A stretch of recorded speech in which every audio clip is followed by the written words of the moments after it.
Merci à tous. J'espère que vous avez bien profité de cette pause déjeuner. Bienvenue à celles et ceux qui nous rejoignent pour cette deuxième édition des Assises internationales de la ville sensible. Alors, je vous informe, si ce n'est pas déjà fait, que vous avez la possibilité de vous inscrire aux ateliers de cet après-midi à 17h. Nous aurons 3 ateliers. Un atelier autour de la mémoire dans la ville, un atelier de customisation de mobilier urbain avec l'association Robin des Bancs, et un atelier de modélisation de la ville avec Capla. Donc vous avez un QR code qui est affiché sur la table ici à gauche et qui peut vous permettre de vous inscrire, n'hésitez pas. Nous reprenons tout de suite donc le programme avec une parenthèse poétique. Pour cela, nous accueillons Natacha Ben-Simon, artiste, poète et brodeuse. Elle nous a fait l'honneur de réaliser la très belle affiche de cette deuxième édition. Et je vous laisse découvrir son univers. Merci. Merci d'être là. Bonjour à tous. Alors, je m'appelle Natacha Ben-Simon. Mon métier, c'est de faire de la prospective et de la stratégie de marque, notamment pour les marques de luxe. De réfléchir au monde comme il va, d'un point de vue philosophique, socio-anthropologique, esthétique, et surtout de tirer les fils créatifs pour inspirer les marques, les nourrir, tant intellectuellement que stratégiquement et aussi créativement, sensiblement. Et au-delà de ça, j'écris des poèmes que je brode à la main. Et j'en fais des œuvres plastiques que j'expose en galerie ou que je fais là. Je tisse des fils qui relient. Je crée des trames, des tissages. Je file, je noue, je dénoue, je renoue. Et je tire les fils. Je tisse des mots sur une trame et je laisse le fil filer. Je ne le coupe pas. Je le laisse tomber. Je le laisse s'échapper des mots, les prolonger, les étirer. Et ce fil, je le laisse libre de déambuler, de danser, de se faufiler, de pendre. J'aime cette liberté que je lui donne à ce fil. Et finalement, de prendre ses aises et de se poser comme il le désire, à sa guise, sans contrainte, un peu libéré des carcans et des conventions, un peu sauvage, sans entrave, relié et délié à la fois ancré et libéré de toute tutelle, de tout support d'autorité qui le guiderait ci ou là. Il va où ça lui chante, où le cœur lui en dit, il musarde, il erre, il déambule, de ci, de là, et c'est joli, désordonné, mais bien vivant, sensible et poétique, comme un cœur qui se meut dans les entrelacs de la faille et tente de frémir sans défaillir dans les fêlures du courage, un peu comme une ville en quelque sorte, et son réseau de liens, de fils éparses qui courent, se croisent et s'entrecroisent. Alors quand Olivia Cuir m'a parlé de ces assises internationales de la ville sensible qu'elle organisait et m'a demandé de créer l'affiche avec mes broderies, on s'est posé la question du nom. Et cette phrase s'est imposée à moi, ce qui nous relie. Et quand elle m'a proposé de faire en plus une conférence, j'ai tout de suite voulu relier mes deux mondes à moi, celui de la pensée et celui de la main, celui de l'esprit et celui du corps. Celui qui pense, qui raisonne, qui analyse, et celui qui brode, qui poétise, qui touche au sensible et qui fait résonner les sens, les mots et le cœur.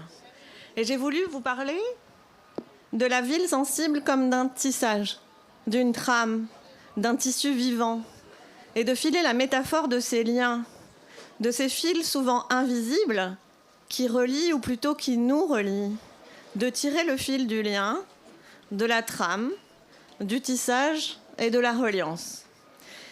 Alors la ville sensible, ça se bâtit pas en bloc, en angle droit, en surface lisse.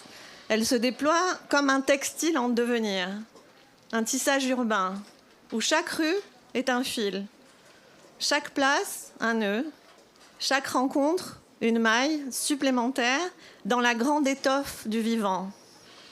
Elle n'est pas un simple assemblage de pierres et de flux. Elle est une matrice profonde où les sens s'accordent, se répondent, s'enlacent, résonne. Cette ville, on ne la marche pas, on la traverse. Comme on traverse une étoffe, en sentant sous les doigts la vibration douce ou rêche de ses fibres. On ne l'habite pas, on l'interprète. On la lit, on la sent, on la respire, on la ressent. Car la ville sensible, c'est un texte ouvert, une écriture mouvante. Elle signifie, elle fait émerger un système de sens, une constellation de signes, une sorte de sémiologie urbaine où chaque matière, chaque son, chaque lumière devient vecteur de sens, de signification, d'interprétation. La ville sensible est une ville qui fait sens et qui donne sens. Et le mot sens est presque le cœur même de la ville sensible parce qu'il est magnifiquement polysémique. Il porte déjà en lui cette triple dimension: sentir, qui est la sensation, s'orienter, qui est la direction, et comprendre, qui est la signification. Le philosophe François Cheng écrivait à merveille cette polysémie du mot sens. Il disait sensation, signification, direction, telles sont les matrices à partir desquelles le sens se déplie, selon la belle expression d'Alain Cambier dans Le dépli du sens. Dans la ville sensible, le sens est une expérience sensorielle aussi. La chaleur d'un mur au soleil, le bruit feutré d'une rue calme, l'odeur d'un café ou d'un pain chaud, la texture d'un sol sous les pas, la lumière qui filtre à travers les arbres. François Cheng prolonge son idée en approfondissant le sens de sensation. Il dit: la sensation est la matrice du sens de la vie. L'expérience de vivre, nous la sentons et la ressentons. Nous touchons le monde, écoutons son murmure, voyons ce qui nous entoure. Toute information venue de nos 5 sens qui s'agrègent pour façonner notre sensibilité. De façon peu cartésienne, commençons par le corps plutôt que par l'esprit. Il faut clairement dire: je sens, donc je suis. La ville sensible est une ville qui relie. Elle relie les êtres les uns aux autres. Elle relie les êtres à l'espace. Elle relie les êtres au temps. Et elle relie les êtres au vivant. Elle relie au sens ancien et étymologique de religare, qui dit religion, mais qui dit lien, cueillir ensemble, rassembler ce qui était dispersé, renouer ce qui semblait séparé.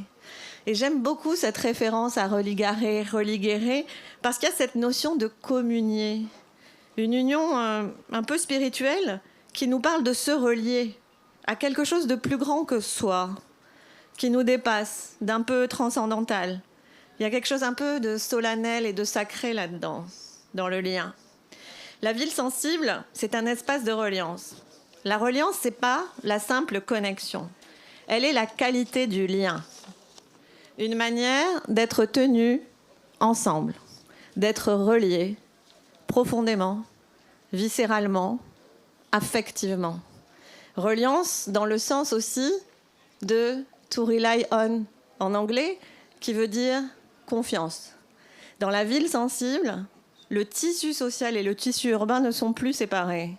Ils deviennent une seule et même étoffe. La ville sensible n'est pas un assemblage, c'est une communauté de fibres qui tiennent et se tiennent ensemble. Ce sont des liens qui se tissent en nous et qui finissent par nous tisser nous-mêmes, par et au profit d'une vie collective. Dans la reliance, les corps ne se croisent pas, ils s'imbriquent dans un même milieu.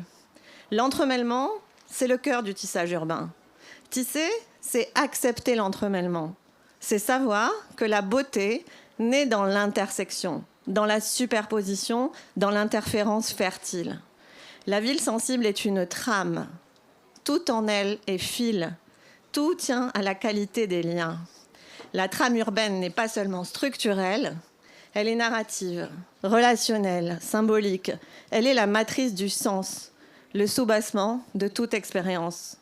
La trame est la syntaxe cachée du vivre ensemble. Ce langage, ce n'est pas verbal, il est sensible, il est polyphonique, polysensoriel, polyrythmique. Il crée du lien, il relie, rassemble ce qui semblait dispersé, retisse ce qui paraissait défait. Tisser, c'est tenir ensemble ceux qui se frôlent, ceux qui se cherchent, ceux qui hésitent. C'est accepter la tension du fil, sa fragilité, sa force. Dans cette ville, les individus deviennent des tisserands de sens, des tisserands de liens. Chaque pas laisse une trace dans l'étoffe. Chaque présence se dépose comme un pigment, comme une effluve. Chaque regard réagence les motifs. Chaque rencontre invente un nouveau signe. On pourrait dire que la ville sensible est une ville qui écoute. C'est comprendre que chacun participe à la trame collective, que chaque geste laisse une trace. C'est savoir que le tissu urbain n'est jamais terminé. Il se prolonge, se défait, il se répare, il se raccommode, il se remaille à l'infini. Et peut-être que la beauté de la ville sensible est là, dans cette conscience que nous sommes tous des fils, mais jamais de simples fils isolés, mais des fils qui se cherchent, se croisent, s'attachent, et qui, dans leur entrelacement, tissent une forme plus grande que chacun, une forme qui respire, comme un grand textile mouvant. La ville sensible est ainsi un immense métier à tisser, où les humains, les architectures, les climats, les imaginaires, les mémoires se croisent en diagonale, en oblique, en superposition. Chaque passage devient un fil ajouté, chaque geste une fibre nouvelle, chaque regard une couleur, chaque rencontre un motif, un paysage qui s'invente. Tisser, c'est sélectionner des fils différents, les faire passer l'un sur l'autre, les croiser, les superposer. Tisser, c'est tenir ensemble sans confondre, unir sans uniformiser. C'est accepter la tension du fil, sa fragilité, sa force. Tisser, c'est habiter la complexité. Charles Pépin en parlait tout à l'heure. Complexité, j'adore son étymologie. Ça vient de complexus qui veut dire ce qui est tissé ensemble. Et qui veut dire aussi, comme aimait à le rappeler si poétiquement le philosophe Edgar Morin qui vient de nous quitter, embrasser. Donc la ville sensible est une ville qui embrasse la diversité, la différence, des choses hétéroclites, hétérogènes, qui ne vont pas forcément ensemble, mais qui font sens parce qu'elles sont là, ici et maintenant. Elles se croisent, se regardent, se frôlent, s'envisagent, se dévisagent, s'évitent, s'invitent, se choisissent, se détournent, s'en mêlent, s'enlacent, se séparent. C'est là, c'est ça le lien qui relie le vivant. Ce fil invisible qui circule en chacun de nous et se faufile dans les interstices des mouvements, des rencontres, des passages, des traversées. La ville sensible, c'est l'hybridation, comme art de tisser le monde. Hybrider, c'est faire dialoguer des fils hétérogènes, les faire tenir ensemble, faire naître une trame nouvelle à partir de matériaux, de cultures, de signaux, de corps qui autrement resteraient séparés. Hybrider, c'est tisser de nouvelles alliances, créer des passerelles entre les mondes, des disciplines, des usages, des sensibilités, faire dialoguer l'ombre et la lumière, le minéral et le végétal, le flux et le refuge, le sensible et le symbolique. C'est un travail de tisserand. C'est une action précise, créative, attentive, un geste patient presque sacré où chaque fil compte et où chaque jonction devient un sens et fait sens. Une manière de relier sans dissoudre, de rapprocher sans uniformiser, de faire tenir ensemble ce qui ne tenait pas. Là où il n'y avait qu'une fibre solitaire, l'hybridation introduit un autre fil, puis un autre encore, jusqu'à ce que l'interlac devienne motif, jusqu'à ce que le motif devienne langage. La ville sensible, c'est réparer la trame du vivant. Nous vivons une époque de fragmentation. Fragmentation des rythmes, fragmentation des territoires, fragmentation des attentions, mais aussi fragmentation du lien humain. Les sociétés se polarisent, les discours se radicalisent, les communautés se replient, les identités se durcissent. Partout, la séparation progresse, entre les individus, entre les groupes, entre les cultures, entre les visions du monde. La modernité urbaine a souvent organisé l'espace selon des séparations. Séparation des fonctions, séparation des quartiers, séparation des populations. Mais la séparation spatiale finit souvent par devenir séparation sociale. Comment sortir des logiques de division pour retrouver un sens du commun? Comment mettre l'humain au centre de l'urbain? C'est ici que la notion de ville sensible prend toute sa profondeur.